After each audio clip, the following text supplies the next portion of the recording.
After Pocky and Rocky Reshrined, Wild Guns Reloaded, and Ninja Saviors, Natsumi once again invites us to relive a classic video game. Keige Shadow of the Ninja, known as Blue Shadow in Europe.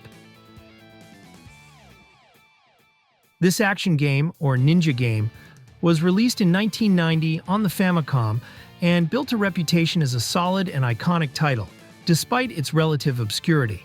Now, 34 years later, it has been remade by the Tengo Project Studio, with the development team including former Natsume members.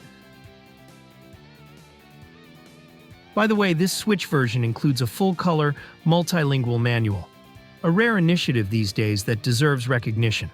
Let's hope the same applies to other platforms. After this brief introduction, let's dive into the game itself. Following the homepage, the menu offers an arcade mode, a time attack mode, online leaderboards, and rather extensive options, including the ability to add scan lines, configure the controller, and modify certain game settings. Remake after remake, Natsume Atari continues to build its reputation as a master of pixel art by delivering a new 2D production of rare finesse, akin to haute couture in the world of video games. It would be pointless to list all the small details that make up each stage, as they are numerous. Let's simply admire the result. A rich and organic graphic universe, composed of perfectly chosen colors, beautiful contrasts, and striking depth effects. This is also due to the admirable way the artists have played with shadows to represent the volume of objects and environments, bringing to life a futuristic and almost believable robotic world. This demonstrates that 2D can also fully immerse a player in a fictional world. A minor drawback. As varied as the environments are, they often feel mechanical and cold, far from the lushness of something like Pocky and Rocky Reshrined, for example. In this regard, the game shows relative fidelity to the original, even if the atmosphere is much less dark.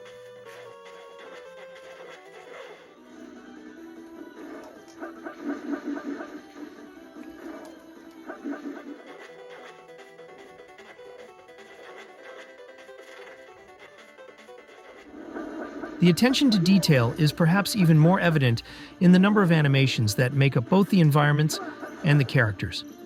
Whether it's the crashing waves, swirling smoke, moving gears and pistons, or the boss that transforms, each element is animated with great care.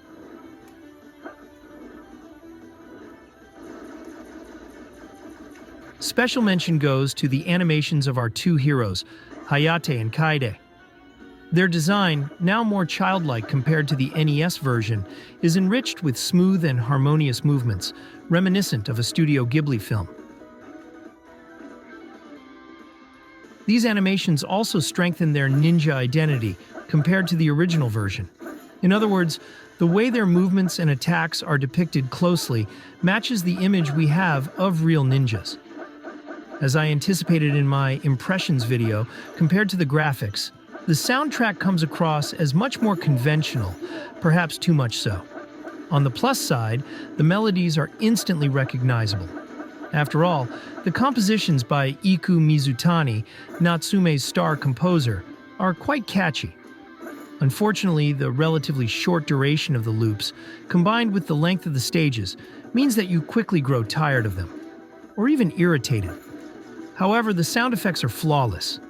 The way the hits are rendered, particularly with the chain weapon, is quite satisfying. Before discussing the remake, let's briefly touch on the original game. Although it appears classic at first glance, the NES version of Shadow of the Ninja introduced some interesting mechanics. Each of our two heroes has two weapons. A katana, which is powerful, fast, but has short reach, and a multi-directional chain called a kusarigama in Japanese, which has better reach but is slower. The subtlety lies in the fact that only the tip of the chain is lethal, requiring both good timing and distance to hit moving enemies. Each of the two weapons can be powered up once. The player also has access to a special attack, a sort of smart bomb that is triggered by holding down the attack button.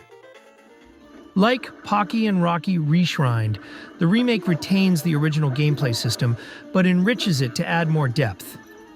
While the NES version required players to choose between one weapon or the other, it is now possible to use both the katana and the chain at any time, offering a more tactical approach. The choice between these weapons depends on factors such as distance, speed, and the nature of the enemies. Additionally, a second level of boost has been added, increasing the total to 2. Much like in Pocky and Rocky Reshrined, the character loses a boost level after taking 3 hits. Another significant addition is a dash move, which often serves as an evasive maneuver, along with an ingenious gliding system that allows the hero to hover in the air for a few extra seconds. This ability becomes an important component of platforming sections. Additionally, the hero can now run along walls and deliver downward strikes, creating a truly ninja-like move set. The biggest innovation, however, is an ambitious item management system, absent from the NES version.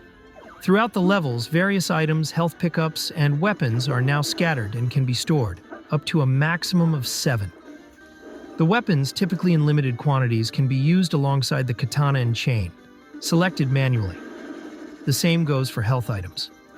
The variety is immediately impressive, ranging from simple swords to flamethrowers, cannons, and lasers. Beyond their fun factor, these items aim to compensate for some of the weaknesses of your main weapons, particularly in terms of range, which we will revisit later. Money collected during the game allows you to purchase these items once unlocked before starting a new run. It's also worth noting the subtle differences between the two playable characters. Simply put, Hayate can jump higher, but moves more slowly. Given the platforming challenges in the game, I strongly recommend starting with the male hero to make your initial experience easier. I wish I could say otherwise, but unfortunately, the controls in Keigi are far from flawless. On the NES, the controls were characterized by certain rigidity, but also a high degree of precision. In the remake, however, while the controls are more fluid, they are also less precise. It feels as though your movements are imbued with a certain floatiness, partly due to the analog nature of the controls. Our heroes are extremely sensitive. Even a slightly too short or too long press can make all the difference during the most challenging sequences. Could it be that the extra animation frames that make up our characters are contributing to this? It's true that even basic movements, such as grabbing onto or descending from platforms, are composed of relatively long animation frames, almost giving the impression of handling a 3D game. Whatever the case, your initial playthroughs are likely to be punctuated by moments of intense frustration, especially when death occurs within fractions of a second, as in stages 5-2 or 6-1. Adding to this is another flaw related to the management of items and secondary weapons. The idea of expanding your arsenal with a variety of items was promising, but unfortunately, with a few exceptions, the secondary weapons proved to be superfluous, as they are not very effective compared to the basic weapons. There are certainly a few scenarios where they come in handy. For instance, in the sewer sequences where bombs are useful against 2 snakes, or in sections where you need to shoot from a distance to avoid hazards. Or in that tricky phase where a clever robot helps secure your passage. However, these instances are the exception rather than the rule, making the secondary weapons feel underwhelming overall. However, 80% of the time, picking up a new weapon only serves to unnecessarily complicate your gameplay experience, mainly because many of them are pointless. What's the use of picking up a tonfa or an axe whose range and power are inferior to your basic weapon, even without upgrades? Unless you're aiming to collect them all, it just doesn't make sense.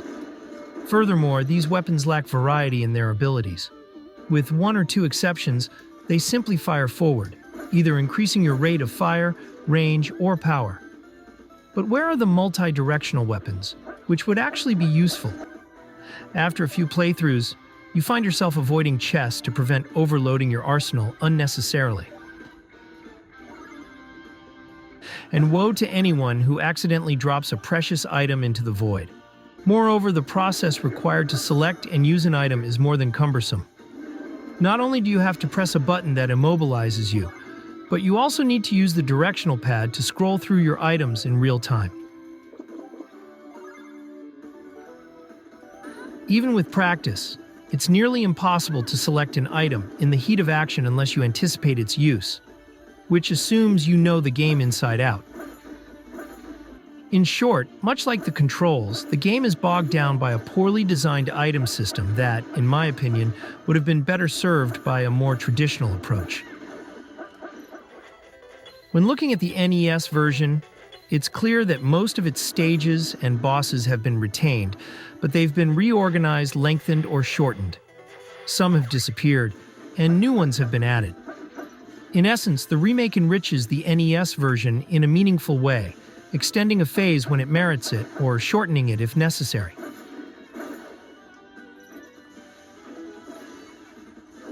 From this perspective, I think Natsume has found a good balance between homage, reinterpretation, and originality. The game's structure, and more broadly its pacing, is nearly flawless, at least up until Stage 4. During this period, the game is at its peak, seamlessly flowing from one sequence to the next, with almost no downtime, allowing for a great deal of spontaneity.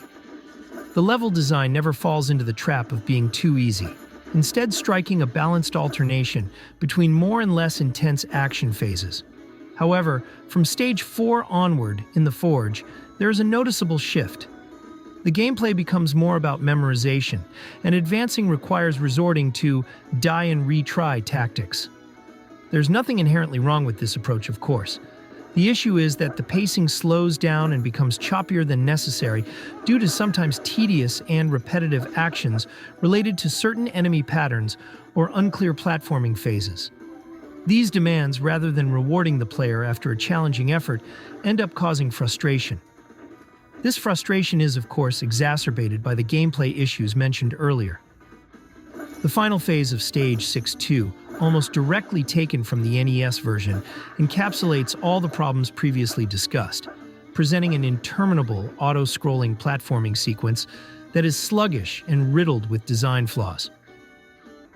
However, I would like to balance this torrent of negativity by highlighting one of the game's greatest strengths: the meticulous care given to enemy patterns. Much like in the original version, every enemy, even the smallest mob, requires careful study to progress smoothly.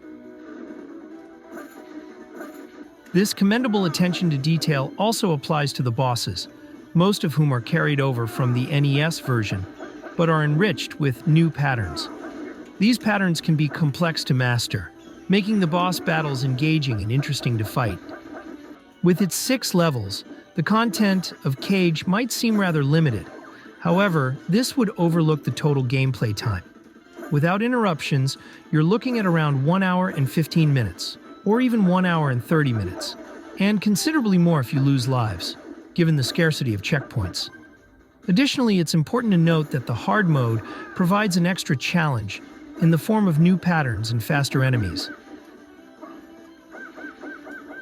That said, it's disappointing that there's no additional content to unlock once the game is completed, whether in normal or hard mode. Sure, there are collectibles, but you already know my thoughts on those. So you'll have to make do with the time attack mode. And of course, the multiplayer mode, which I wasn't able to test. What? Why not? Well, this is where the limitation of my review lies, and I'm aware of it. Without testing this mode, the game is likely missing a significant part of its appeal, as it's clear to me that the game design was intended with multiplayer in mind. However, rest assured that I'll revisit this if I get the chance to test it. For now, consider this a review of the solo mode and nothing more. It's time to wrap things up, friends. Perhaps I expected too much from this remake of Kaguya. I do see it as a good action game, but it's far from matching the Ninja Gaiden series. In truth, their previous remakes, Ninja Warriors and Pocky and Rocky, in a different genre, provided a much more interesting foundation for Tengo Project to work with.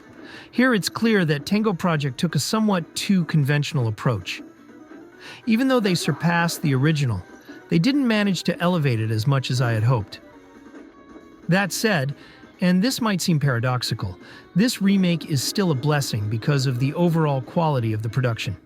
Yes, Cage has flaws compared to the standards of Natsume's productions, but in absolute terms it has all the makings of a hit, outshining most of the neo-retro titles that have flooded the market in recent years. Its imperfect controls, pacing issues, and clunky item system don't diminish the high standard of quality that the Japanese studio has established.